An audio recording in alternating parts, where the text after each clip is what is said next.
ഒന്നിനു മറ്റൊന്നായി അപകടങ്ങൾ. നിയന്ത്രണം നഷ്ടപ്പെട്ട കാർ ഇരുചക്രവാഹനങ്ങളിൽ ഇടിച്ചു. ചെങ്ങന്നൂർ സ്വദേശി റോയി മാത്യു ജോർജാണ് മദ്യപിച്ച് ലക്കുകെട്ട് വാഹനമോടിച്ച് അപകടങ്ങളുണ്ടാക്കിയത്. ബൈക്ക് യാത്രക്കാരൻ പ്ലാങ്കമൺ സ്വദേശി ഉണ്ണികൃഷ്ണൻ നായരാണ് മരിച്ചത്. മറ്റൊരു വാഹനയാത്രക്കാരി ലക്ഷ്മിക്ക് സാരമായി പരിക്കേറ്റു. ഇവരെ കോട്ടയം മെഡിക്കൽ കോളേജ് ആശുപത്രിയിൽ പ്രവേശിപ്പിച്ചിരിക്കുകയാണ്.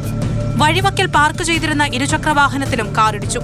റോയി മാത്യു ജോർജ് ഓടിച്ചിരുന്ന കാറിടിച്ച് ആദ്യം പരിക്കേറ്റത് പുത്തൻ ശബരിമല സ്വദേശി പ്രസന്നകുമാറിന്.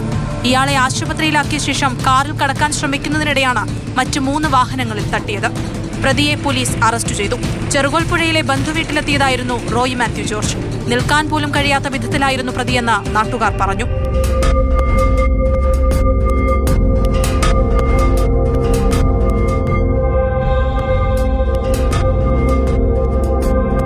മാതൃഭൂമി ന്യൂസ്, പത്തനംതിട്ട.